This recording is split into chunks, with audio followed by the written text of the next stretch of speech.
Olá, boa noite a todos vocês. Bom estarmos juntos uma vez mais, né? Hoje, quarta-feira, temos aí a transmissão da nossa live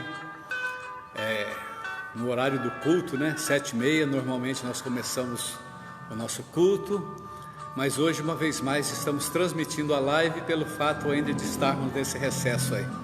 Agradecer as pessoas que já estão conosco, né? Aí Diana Fogaça, também a Ruth, a tia Li e a família.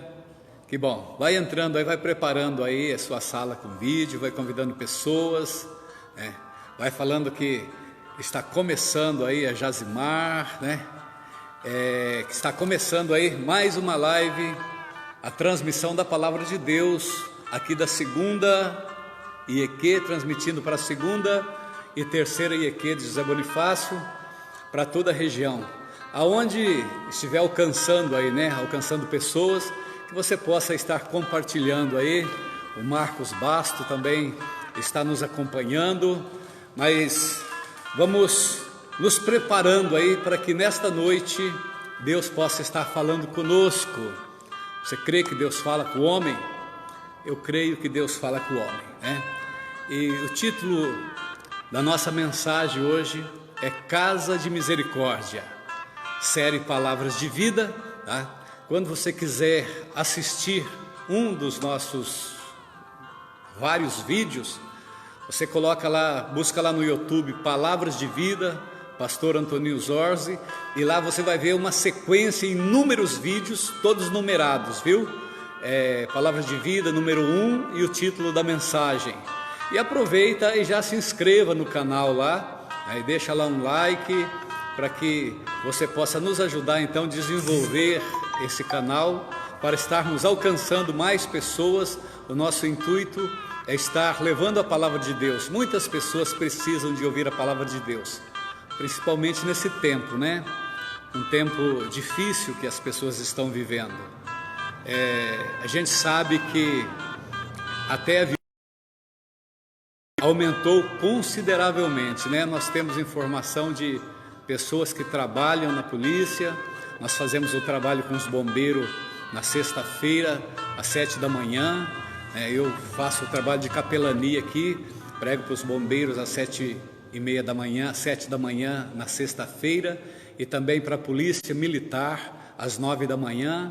E esse trabalho tem sido assim, tem nos trazido muita alegria, né? De poder compartilhar a palavra de Deus com esses heróis que batalham aí pela segurança e pelo bem-estar da nossa cidade. E nós temos fontes, né? Que diz que a violência doméstica, ela aumentou em média 30% nesses dias que as famílias estão juntas. Então nós precisamos estar orando, sim, pedindo a Deus que nos abençoe, pedindo a Deus que traga sobre nós uma resposta dos céus, e nós queremos que isso seja o mais breve possível, né? Eliminado, que esse vírus que, irmãos, né? Nós sabemos que há muito jogo político, mas o vírus é uma realidade e ele é letal. Então nós temos sim que nos cuidar, mas nós não podemos também descuidar. Não podemos descuidar, tivemos um acidente aqui com o aparelho, né? Não podemos descuidar, né? E nos proteger. Com o título Casa da Misericórdia ou de Misericórdia, nesta quarta-feira eu quero compartilhar com vocês uma bênção que está aqui no Evangelho de João, capítulo 5. Você que tem aí uma Bíblia para estar nos acompanhando, desculpe aí o acidente com o aparelho, né, que acabou caindo, mas agora eu acredito que está firme aqui agora. João capítulo 5, nós vamos ler aí alguns versículos. É um texto conhecido, mas nós sabemos que Deus é o Deus que revela a palavra dele, né? A Bíblia nos ensina que a palavra de Deus, ela é renovada todos os dias, todas as manhãs, a palavra de Deus é renovada. E eu tenho certeza que Deus vai estar falando conosco. nesta noite, né? A nossa querida Soli está lá com o esposo, com certeza, né? Também nos assistindo nesta noite. Um abraço a todas as pessoas da Terceira Igreja. Tem um detalhe, viu? Nós já estamos aí nos mobilizando, nos preparando para a semana que vem já estar com as portas abertas, né? Não da maneira, com a liberdade que nós tínhamos, mas com algumas restrições, com um número menor de pessoas, devidamente preparado com as exigências, né? Com máscara e com gel, para que possamos retornar aos poucos a nossa rotina, a normalidade, né? De ter uma igreja aberta e podermos estarmos participando. Eu até gostaria de te fazer uma pergunta. Eu tenho visto algumas pessoas fazer alguns comentários aí na rede, obviamente, né? O que você gostaria de fazer ou o que você vai fazer quando acabar essa pandemia? Esta pandemia. Alguns vai fazer uma festa, outros vai na casa de um amigo, outros vai viajar, vai fazer um monte de coisa, né? Desculpa aí, mas eu ainda não ouvi nenhum deles falar assim: olha, a hora que acabar isso eu quero ir para a igreja, né? Nós continuamos aqui na igreja, mesmo com essa pandemia, né? Como pastores, a gente vem aqui, abre as portas, dá uma ventilada, ora, né? Às vezes brota alguma lágrima nos olhos, porque a gente sente a distância, mas a gente está presente aí no grupo, né, de WhatsApp da igreja, ligando para um e para outro, socorrendo um e outro, mas nós queremos que isso o mais rápido possível possa acabar, viu? E nós vamos estar nos movimentando para já começar, a partir de amanhã, nos programar com períodos de oração aqui na igreja. Preste atenção, amanhã nós já vamos começar a nos programar para termos períodos de oração, né, no decorrer da noite. Obviamente que pessoas assim, menos pessoas, tá bom? Até que nós possamos voltar a abrir novamente as portas da casa de Deus. João 5, vamos lá então? A partir do versículo 1, a Bíblia diz assim: depois disto, havia uma festa entre os judeus, e Jesus subiu a Jerusalém. Ora, em Jerusalém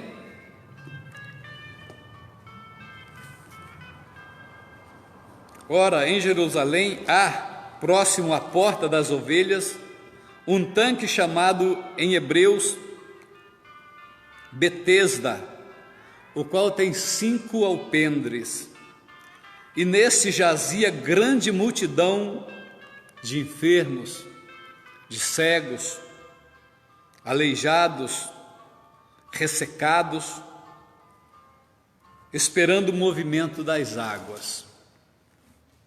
Porquanto um anjo descia em certo tempo ao tanque e agitava a água, e o primeiro que ali descia, depois do movimento das águas, sarava de qualquer enfermidade. E estava ali um homem que havia 38 anos se achava doente. E Jesus, vendo este deitado e sabendo que estava nesse estado já há muito tempo, disse-lhe: queres ficar são? O enfermo respondeu-lhe: Senhor, não tenho homem algum que, quando as águas é agitada, me ponha no tanque, mas enquanto eu vou me arrastando, outro desce antes de mim. E Jesus disse-lhe: levanta-te, toma o teu leito e anda. E logo aquele homem ficou são, e tomou o seu leito e andava. E aquele dia era sábado.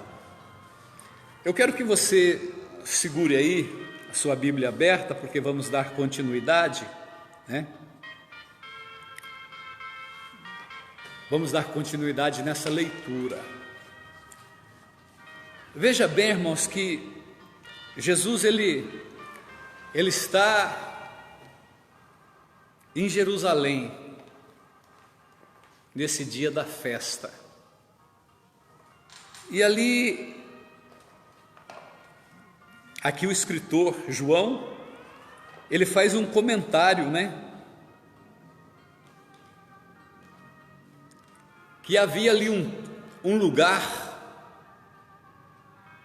chamado Betesda, onde havia 5 alpendres, ou seja, cobertura, mas aberta em volta, e ali jazia uma grande multidão de pessoas doentes.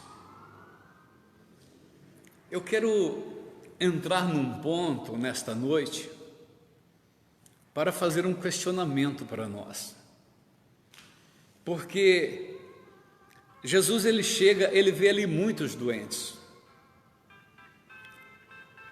e Jesus sabia que tinha um homem que estava ali há muito tempo. A Bíblia diz que fazia 38 anos que ele estava naquela situação.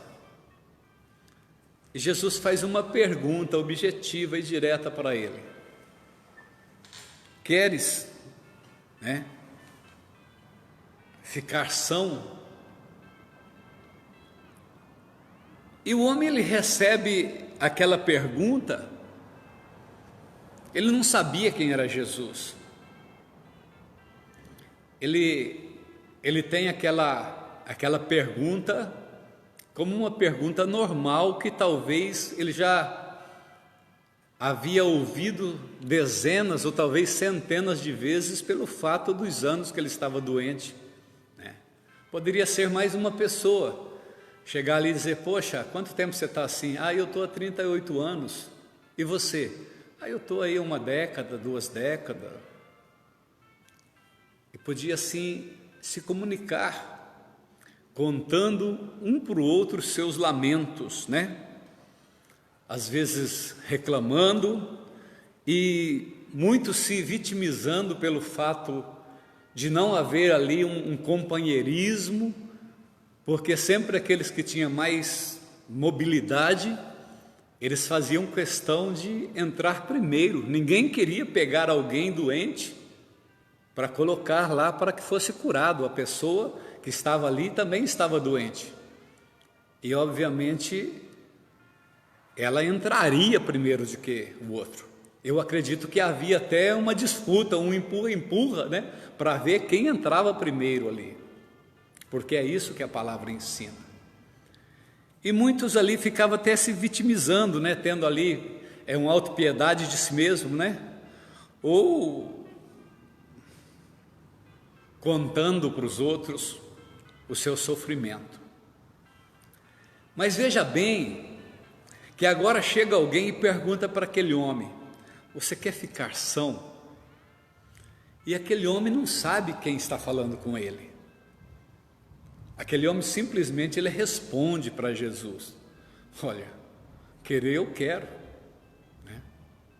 só que não tem ninguém que me ajuda. Sempre que eu tento descer, vem outro e desce antes de mim. Ou seja, pelo fato dele ser um paralítico ali, deitado sobre uma cama, ele não teria chance alguma, de entrar naquelas águas após o movimento para receber o benefício da cura. É aqui, queridos, que eu quero que Deus fale conosco. Quando Jesus pergunta para ele: queres ficar são?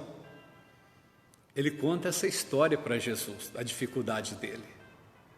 E Jesus ele disse: levanta-te, toma o teu leito e anda. Entende isso? Ele conta a necessidade dele para Jesus, e ele não conhece, ele não sabe quem é Jesus. E Jesus, vou repetir, Jesus pergunta para ele se ele quer ficar são, e na sequência Jesus diz: levanta-te, toma o teu leito e anda. E a Bíblia diz que logo aquele homem ficou são.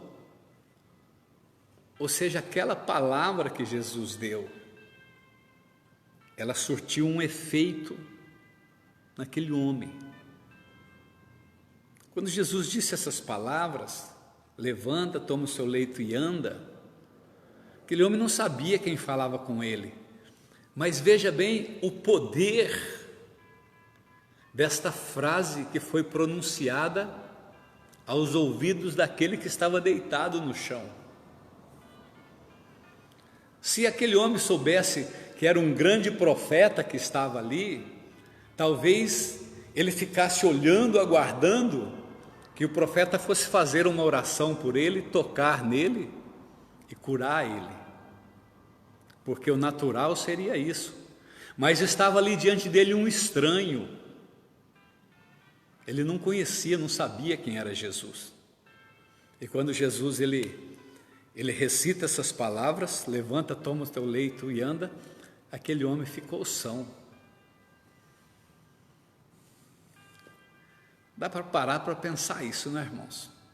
Porque olhar embaixo lá e ver as águas se agitando e falando, poxa, se eu entrar ali, eu vou ser curado, porque eu estou tendo uma visão de que a água se agita e todo mundo que entra ali é curado. Mas você recebeu uma palavra de um estranho, levanta, toma o teu leito e anda, e receber de fato a cura, é algo bem complexo.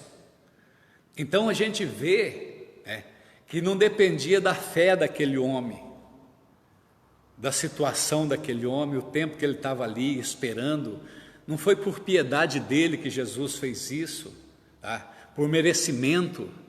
Simplesmente Jesus, ele dá uma ordem, e é aqui que Deus quer falar conosco, que quando Deus libera uma palavra, esta palavra, ela necessariamente, ela se cumpre nas nossas vidas. É preciso que esta palavra se cumpra nas nossas vidas.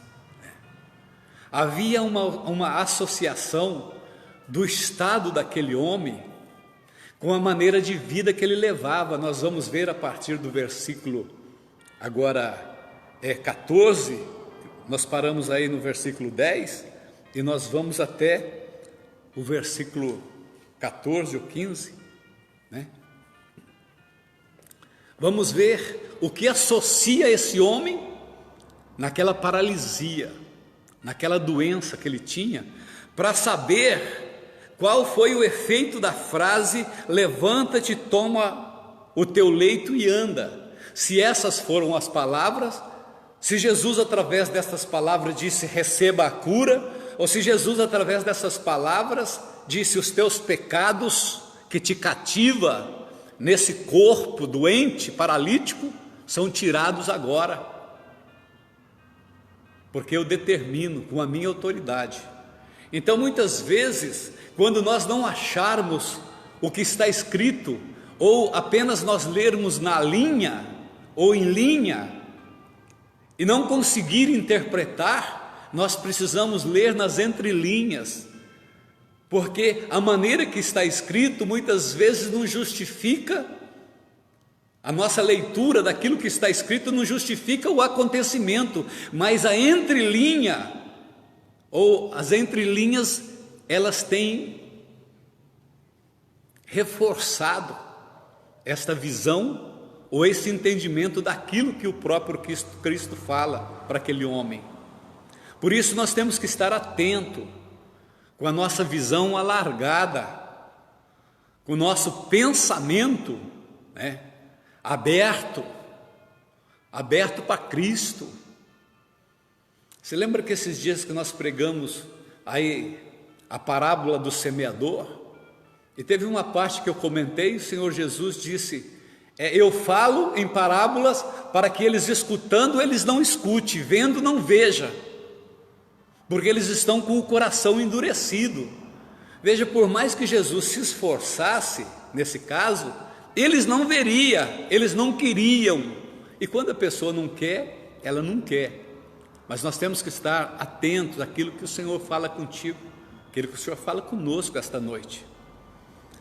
Quero ainda dentro desse gancho, né? Falar a respeito de quando os hebreus eles atravessam o Jordão para tomar posse da terra ali, e a primeira batalha deles é Jericó, e eles tinham que atravessar o Jordão. Talvez essa semana ou a próxima semana eu possa estar tratando desse assunto aqui. E o Jordão, no tempo da cheia, a palavra diz que as ribanceiras transbordavam. O Jordão era intransponível. E aquelas milhares de pessoas, estavam para o lado de cá, e eles tinham que atravessar. Aí Josué, ele passa um pregão, né? Ele passa e fala para o povo: santificai-vos, daqui a 3 dias, 3 dias, o Senhor vai fazer maravilhas no meio de vós, e por esse caminho que vocês estão passando, nunca mais vocês vão passar. Às vezes nós precisamos nos santificar para ver as maravilhas de Deus, para que os caminhos se abram, né? Para que nós possamos avançar e vencer. E aqui, esse homem agora ele se levanta curado. Aquele homem que estava deitado ali há décadas, ele se levanta curado. Ele pega a sua cama, né? Não sabemos exatamente como era a cama dele, ou a esteira dele, alguma coisa que ele estava deitado, ele coloca sobre os ombros e ele sai caminhando, porque ele ouviu uma palavra. Na sequência, versículo 10 diz assim: então os judeus disseram àquele homem que tinha sido curado: hoje não é dia de você fazer nenhuma obra, né? Ficar carregando a sua cama sobre as costas, porque os judeus, o sábado era um dia santo, né, para eles. Eles trabalhavam a semana inteira e no sábado eles se resguardavam completamente para santificar aquele dia ao Senhor. E por isso eles pararam ele e falou: poxa, o que você está fazendo? Você não pode carregar a sua cama, hoje é sábado. E ele respondeu: aquele que me curou, ele próprio disse: toma o teu leito e anda. Os judeus perguntou para ele: quem é esse homem que te disse: pega o teu leito e anda? Porque essas palavras transgrediam a lei daquele tempo, não é verdade? Mas aquele homem que foi curado, ele não sabia quem era Jesus, porque Jesus também havia se retirado por razão de ter muitas pessoas, uma grande multidão naquele lugar. E aquele homem então, ele disse para os judeus que aquele que tinha curado ele disse: pega o teu leito e anda. Mas foi tudo que ele sabia dizer, ele não sabia quem era Jesus. Versículo 14 diz assim: depois Jesus o encontrou no templo. Veja bem, esse homem que estava doente, deitado há décadas, agora ele é curado. E Jesus, um pouco mais tarde, encontrou ele no templo. O que uma pessoa faz normalmente no templo? A pessoa está no templo para orar, né? Para fazer os seus agradecimentos a Deus e as suas petições a Deus. Esse homem, ele não tinha voltado rapidamente para a casa dele ou para os deles para anunciar que tinha sido curado, não. Esse homem sentiu dentro do coração dele uma necessidade de agradecer a Deus. E Jesus encontra ele dentro do templo agora. E Jesus se aproxima dele, porque Jesus percebe nesse homem um coração aquebrantado. Uma terra que simboliza o coração pronta para ser semeada, uma palavra que vai produzir. E certamente esse homem produziu. E Jesus faz uma revelação para esse homem da vida dele próprio, do próprio homem. Jesus revela a vida dele, dizendo para ele: olha, eis que já está são, ou seja, você já foi curado, não peques mais, para que não te suceda alguma coisa pior. Como é que Jesus sabia que o estado daquele homem estava associado ao pecado? Que ele estava privado da sua saúde, dos seus movimentos físicos, da sua coordenação motora, sem poder andar, porque ele estava vivendo um pecado, ou que tinha cometido algum pecado. Jesus é Senhor, Ele sabe todas as coisas. Com estas palavras que nos é revelada aqui através do livro de João, será que nós podemos aprender algumas coisas? De que o pecado nos cativa,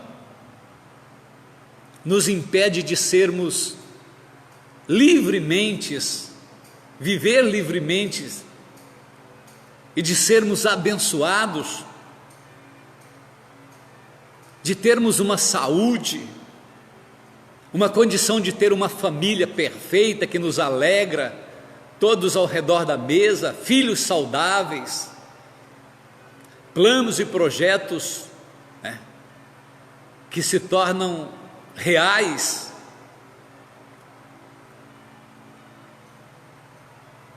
Esse homem vivia um flagelo no próprio corpo, por causa do seu erro e por causa do seu pecado. Será que nós, nesse tempo que nós estamos vivendo, o nosso sofrimento em particular, da nossa família, talvez dos nossos filhos, as pessoas que nós amamos, Tem tantas pessoas que têm problema em casa, Todos nós temos um problema ou outro, mas tem alguns que têm um problema maior, causa mais dano e mais sofrimento. Tem alguns que chegam ao extremo. Será que não é preciso revelar ao Senhor Jesus, pedir perdão pelos erros, pelos pecados, os pecados do presente, os pecados do passado, acertar a nossa situação com Ele, parar de ficarmos tomando um paliativo, que nunca resolve o problema, ameniza no momento, mas na sequência as coisas voltam, para tomarmos definitivamente um remédio que cura. Jesus é aquele que cura, Jesus é aquele que faz a obra completa. O apóstolo diz: e aquele que começou a boa obra em vós, há de aperfeiçoar até a vinda de Cristo Jesus. Ele está dizendo que o Senhor começou uma boa obra em nós, e Ele quer aperfeiçoar, Ele quer melhorar, Ele quer concluir esta obra, enquanto nós aguardamos a volta de Cristo, ou seja, enquanto nós estamos vivendo aqui na terra. Primeiro, aquele homem, ele é curado.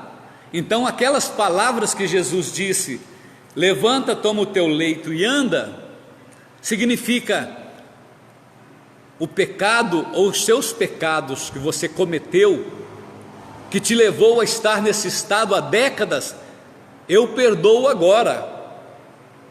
E se a enfermidade dele estava associada ao pecado e o pecado foi perdoado por Cristo, então automaticamente a saúde dele volta. São essas as palavras que Cristo está dizendo. está associado, a sua situação está associada ao teu pecado. Mas eu perdoo o teu pecado para que você tenha uma vida plena. Olha, nós só podemos ter uma vida plena se o Senhor perdoar os nossos pecados. A Bíblia diz que não há um justo sequer, todos pecaram e destituídos estão da glória de Deus. Mas o Senhor, nesta quarta-feira, através desta palavra, Ele nos diz, estás curado agora, não peques mais, para que não te suceda alguma coisa pior. Se aquele homem já sofria, e se ele voltasse a cometer os erros que ele havia cometido no passado, Jesus disse: olha, pode acontecer alguma coisa pior. Por que o pecado faz isso nas nossas vidas, irmãos? Porque o pecado nos afasta de Deus. E quando nós estamos afastados de Deus, nós estamos expostos às obras das trevas, às obras do inferno. Muitas vezes nós somos acometidos de enfermidades, de espíritos de enfermidades. Não é apenas uma doença patologicamente falando, mas são demônios que entram no corpo da pessoa e provocam uma doença, seja num membro, seja num órgão, seja física, seja espiritual, seja de relação psicológica, sentimental, emocional, afetiva. Espíritos, eles agem porque eles têm prazer em ver e fazer as pessoas sofrerem. Lembra daquela mulher que a Bíblia nos ensina que no sábado também ela estava no templo e Jesus curou ela, aquela mulher encurvada? Jesus disse: esta filha de Abraão, há 18 anos Satanás a mantinha presa. Ou seja, aquela mulher, ela não tinha um problema de coluna, que ela era curva para frente, andava assim, com a cabeça baixa, dobrada para frente. Não é que ela tinha um desvio nas vértebras ou na coluna, um problema de coluna, não. Satanás havia aprisionado e entortado aquela mulher, porque o prazer dele é fazer as pessoas sofrerem. Por quê? Porque está no mundo da iniquidade, está no mundo do pecado. Aquele que prefere viver no mundo do pecado, ele não pode ter a proteção de Deus, porque a palavra diz que o pecado nos afasta de Deus. Há um impedimento entre o homem e Deus. Se o pecado estiver ali, Deus não pode agir nas nossas vidas. E nós vemos aqui Jesus falando para esse homem: olha, você estava assim por causa do pecado, agora que você está curado, ou seja, você estava assim, e eu tirei essa maldição que estava sobre você. Não volte a pecar de novo ou pecar mais, para que não te suceda coisa pior. Por isso, irmãos, compensa nós estarmos sempre orando a Deus, sempre nos consertando a cada dia, pedindo a Deus as misericórdias dele, confessando os nossos erros, nossos pecados.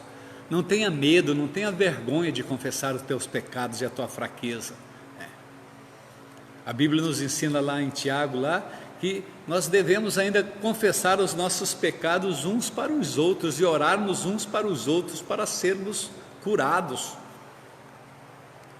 Mas se não tem alguém para que a gente possa compartilhar, para falar: olha, esta é a minha fraqueza e o meu erro, eu tenho cometido, eu tenho tropeçado aqui, ora comigo para que Deus possa entrar na minha vida. Essa é a maneira correta de estar fazendo, Mas vá para a presença do Senhor, vá para os joelhos e fala para Ele: Senhor, eu tenho sido fraco, eu tenho sido falho, eu não tenho sido fiel, eu tenho tido atitudes que são reprováveis, eu tenho imaginações, pensamentos, sentimentos, né? Eu tenho um problema de desvio de conduta, e eu tenho feito mal às pessoas, e às vezes eu tenho traído as pessoas olham, têm amizade comigo, né? Mas eu não tenho um coração bom para com eles, eu não olho eles com olhos bons. Me perdoa, Senhor, tira isso de mim, né? Tudo isso que me amarra, tudo isso que me trava, que me prende, que impede as minhas bênçãos, que não deixa eu me santificar. Talvez você não tenha prazer em orar, talvez você não tenha prazer em jejuar, você não tem prazer em ler a Bíblia, você não tem prazer em vir para a igreja. Quem que você acha que te dá esses desprazeres todos? Obviamente que é o inimigo. Você sabe por quê? Porque quando ele causa desprazer em você, ele afasta você de Deus, né? A intenção dele é te afastar de Deus. Esse homem, há 38 anos, estava ali porque cometeu um pecado. Quando ele cometeu um pecado, ele foi dominado pelo pecado, ele foi escravizado pelo pecado. O Senhor é o que perdoa o pecado, Satanás é o que cobra. Então se livre das garras do inferno e se coloca diante de Deus. O Senhor é um Deus de misericórdia. Talvez nós não estamos aí na condição desse homem, né? Paralisado há quase 4 décadas, mas talvez nós temos sofrido, a nossa família tem sofrido, a nossa esposa tem sofrido, o marido, os filhos, o pai, a mãe, os irmãos. Esta família está desajustada, todo mundo está sofrendo. Alguém precisa se levantar, uma voz ativa, posicionada, né? Levanta-te como homem e se posiciona como homem, busque a Deus, clame a Deus. Tem esse negócio de homem não chora, não. Homem chora sim, homem pede, homem confessa, homem se arrepende, homem dobra os joelhos, homem pede perdão. Homem, ele se transforma para mudar a própria história dele. É esse tipo de pessoas que Deus quer, pessoas que reconhecem o erro, pessoas que tomam um posicionamento, né? Você mulher, você homem, você jovem, você família, nós precisamos sim nos posicionar, arrepender dos nossos pecados, deixar o Senhor levar os nossos pecados e não voltar a cometê-los, mas dizer: Senhor, eu não quero mais viver o pecado, eu quero viver a Tua graça é abundante, a Tua graça nos basta. Que Deus possa abençoar a tua casa nesta noite, abençoar a tua família, abençoar o teu corpo físico, a tua alma, né? E o teu espírito. Que Deus possa trazer paz e alegria e te fortalecer, perdoar os teus pecados. Eu quero fazer uma oração para encerrar agora, para que Deus possa nos perdoar. Você crê nisso? Então vamos orar. Ó Deus Todo-Poderoso, a Tua palavra, meu Pai, tem nos ensinado, através da oração universal que o Senhor nos ensinou: perdoe as nossas dívidas, assim como nós perdoamos os nossos devedores. Ou seja, nós estamos fazendo ali na nossa oração uma condicional, pedindo para que o Senhor possa nos perdoar da mesma maneira que nós perdoamos as pessoas que nos ofenderam. Então que nós possamos ser, ó Deus, inteligentes, para saber que quando nós guardamos mágoas e vingança nos nossos corações, quando nós não perdoamos os outros, nós também não somos perdoados. Quando nós não damos uma oportunidade para os outros, nós também não temos uma oportunidade. Quando nós não damos o direito dos outros arrependerem, mas estamos sempre apontando e criticando, nós também da mesma forma seremos apontados e criticados e não alcançaremos a nossa graça.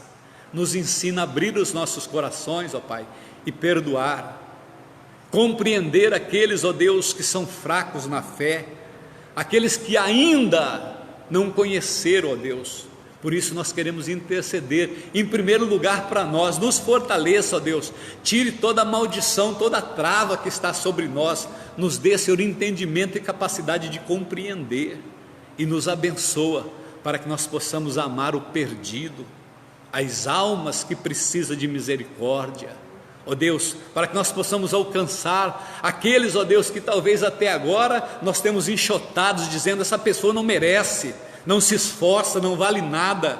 Talvez ele não tenha força, está dominado pelo mal, pelo erro, pelo pecado e por potestades do inferno.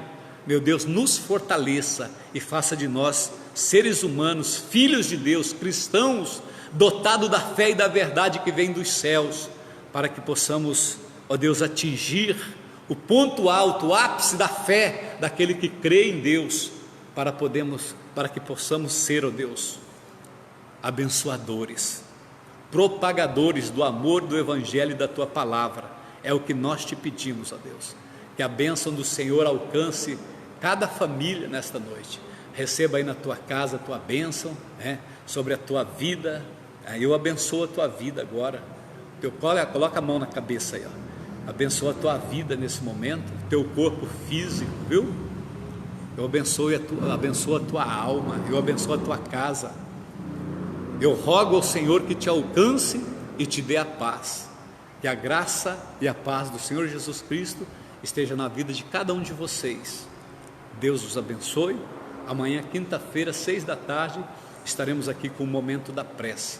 Obrigado por ter tido a paciência de ter nos acompanhado aí por mais esta palavra transmitida, entre 40 e 45 minutos. Foi bênção estar com vocês. Deus os abençoe e até lá.